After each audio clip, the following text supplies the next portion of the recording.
My bet is that you'll be surprised. And with a smile, I'll take you to the seven seas of Rhye. Are you going to introduce every Queen song to me with such... Hi everyone! This is my second song in the Queen 50 series, and well, the first one was Keep Yourself Alive, and I unexpectedly enjoyed that one a great deal. And as I said at the end of that first listen, I'm really looking forward to continuing on. So here I am with the second one, The Seven Seas of Rhye. Well, Vlad's introduction a few moments ago was kind of weird. He tells me he thinks that I will really enjoy this since I enjoyed Keep Yourself Alive. So I'm very curious. Anyway, he's prepared a little list of things for me to read. Seven Seas of Rhye is inspired by the fantasy world of Freddie Mercury and his sister, Kashimara Bosada, when they were children. That sounds interesting. In a 1977 radio interview, Mercury described the subject of the song as a figment of his imagination. The song became their first chart entry after gaining airtime on BBC Radio 1, peaking at number 10 on the UK singles chart, which in turn persuaded Freddie Mercury to take up Queen as his full-time career. The way the song ends on the Queen 2 version has always been a topic of conversation. It ends with a crossfade, instruments blending into the band, singing "I Do Like to Be Beside the Seaside," accompanied by a stylophone played by producer Roy Thomas Baker. The use of stylophone was also the sole exception to their no synths rule until 1980 and the release of the album The Game. No synths rule. That's fascinating. I kind of like that. It seems like, well, I don't know why they had the rule, but as I read this, I'm thinking, okay, they wanted their music to be music of their own creation and not to fall back on synthesized props, maybe? Or maybe they just didn't like the sound of synths? I don't know, but that's an interesting rule to have. Anyway, I guess they have a good number of years to go until 1980, so this is going to be fun.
That's hilarious. That's funny. It's chaotic. It's imaginative. I can just imagine two little children, a brother and a sister, sitting together and creating these imaginary worlds and stories together. The language in this is really quite something. Fear me, you loathsome, lazy creatures. I descend upon your earth from the skies. I can just imagine a little 8-year-old dreaming up some pompous sounding story. I command your very souls, you unbelievers. Bring before me what is mine at the 7 seas of Rhye. Can you hear me, you peers and privy councillors? It's great. It sounds like a very bright, precocious child who is obviously very well read and has a gift for language, and he's imitating, I don't know, Shakespeare or something like that. He wants all the drama and all the imaginary pomp and pageantry and impressiveness. And it's got to be really, really well done. It's great, and it's so playful at the same time. Let's go back through and listen. This one, the instruments were much more front and center.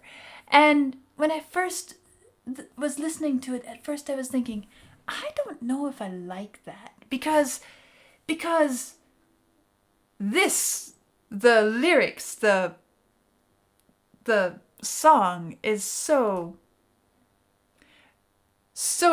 beautifully imaginative and entertaining and vivid that I didn't really like having the instruments so much in front of it. But then as the song went on, I was thinking, it kind of helps keep it in an imaginary world. It's kind of like the instruments are a wall, a barrier, and you have to cross that barrier to enter this world. And we, the listeners, are an audience outside, because this is just something that a child is involved in. And you know how it is. We adults, we don't get to enter the imaginary world of children very often. We're not very good at that. And so it's presenting to us as being, there's this barrier between. And in order to experience it, we have to be able to cross over the barrier or enter into this world.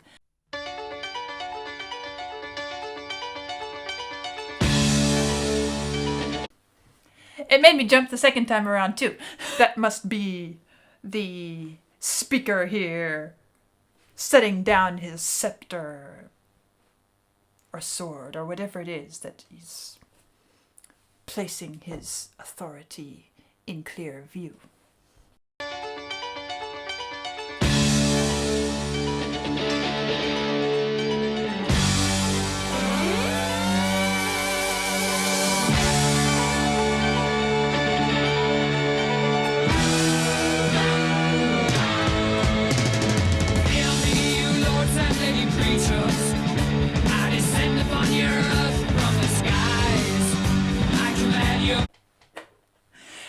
Yeah, and you hear this pounding drums under it. The piano is almost out of place, except that this is not a real event. This is an imaginary event. It's in the imagination of a child. This is a little playful child, and we have at the beginning child's play here. A very light, innocent, small person. And then when all the other powerful instruments enter. It's as if we're suddenly seeing this small person create this incredible world in their mind. Maybe we just see them sitting on the steps or out in the yard on the swing. They look like they're just ordinary. But there's no telling what's going on in their mind.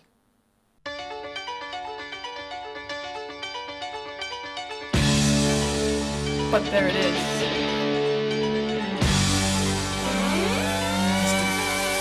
And the tension builds and the picture expands.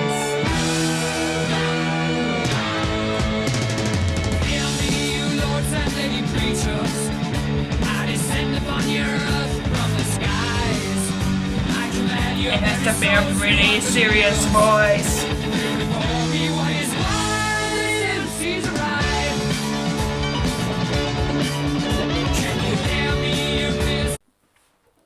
I guess now listening the second time through, I also feel like this dominance of the instruments over the voice is also a portrayal of the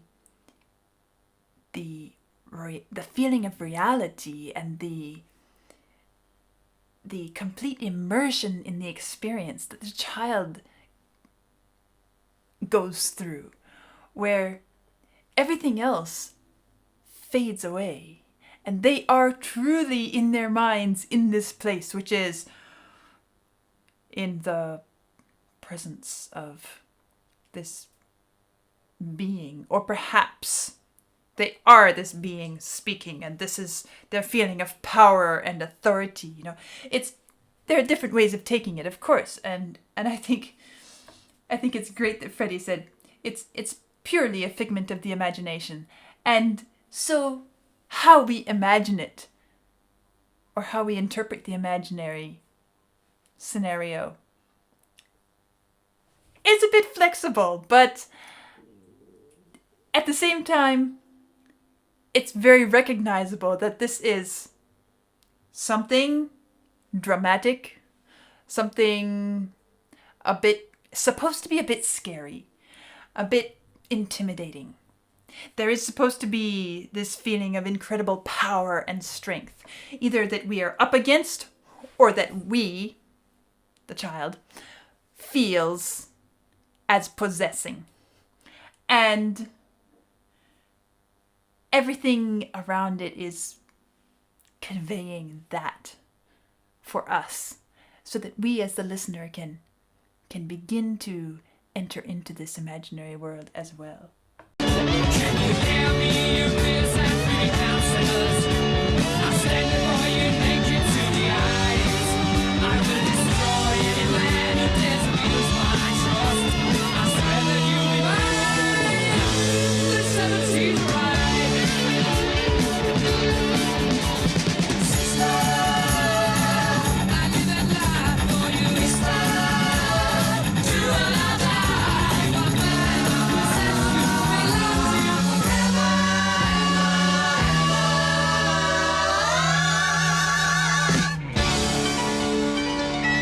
That's so great.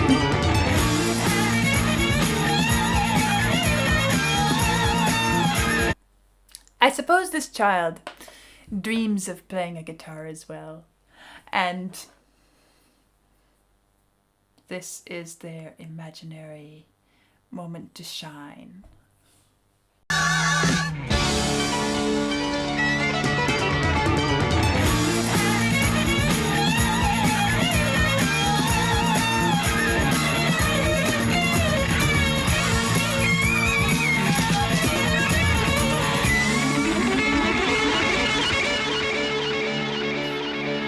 Little scale and it goes.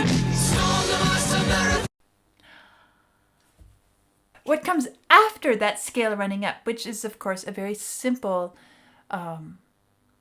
musical device, which can do incredible things for us sometimes, it takes us up, it builds us as if we're going to be launched again.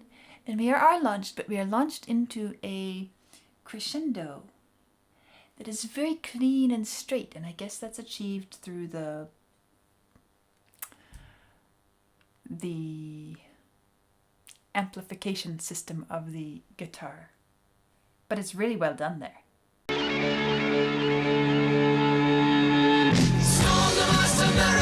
Yeah.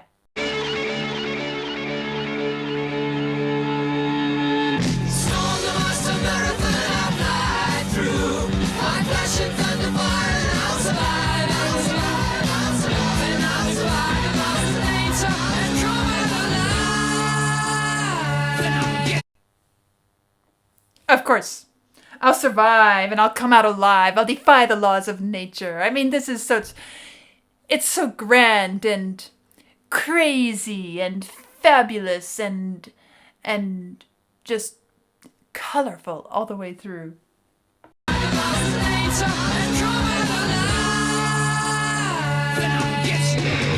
Then I'll get you. And the music is like coming down to land on you. Then I'll get you. And be gone with you short and shady senators. This is so great.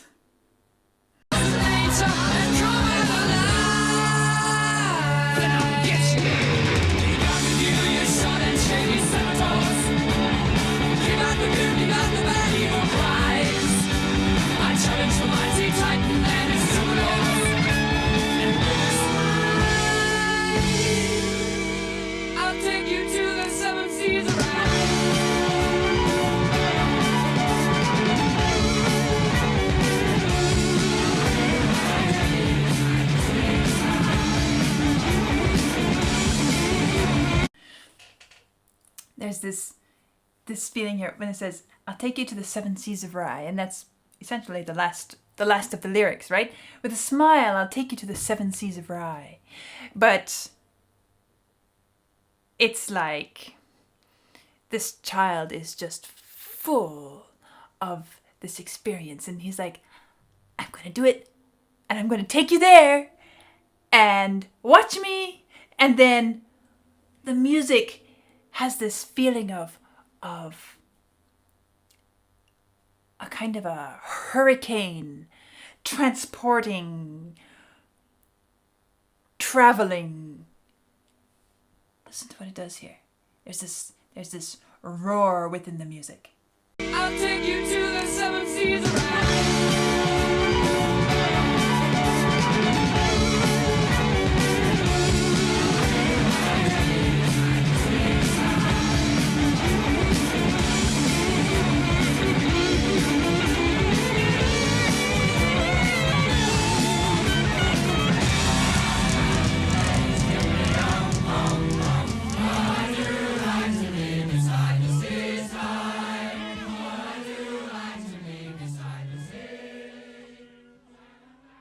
I do like to be beside the seaside. Like, the little kid, maybe he's at the seaside as he's imagining all of this. Or maybe, who knows? It's all play. It's all imagination. It's all this very, I guess the word I would use is vivid.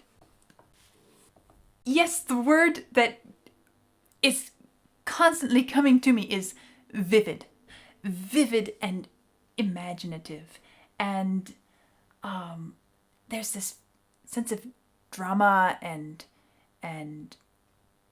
exotic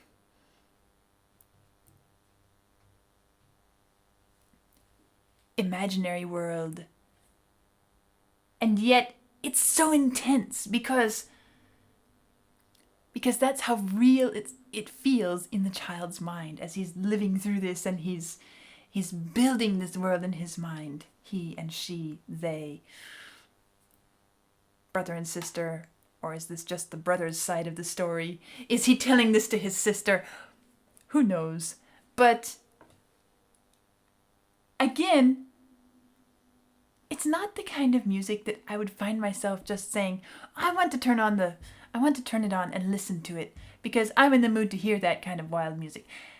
That's not my kind of wild music. I'm not saying I don't like wild music, but it's not my kind of wild music. And yet, it's so incredibly colorful and dynamic and alive. And I feel like Freddie somehow has this child's imagination in him still. I feel like this that he's creating musically here, inspired by his childhood experiences with his sister, is something that he still preserves as an adult, as somebody who still likes to imagine and tell stories and have dramatic scenarios in his mind. I get the feeling that this is who Freddie is to a certain extent. And I guess there's something very special about that. When a person is able to keep that sort of passion and liveliness and childlike love of all these wonderful things, this desire to discover and to create and to explore and to go as far as you possibly can go. And it comes through in the music, and I find it very engaging, very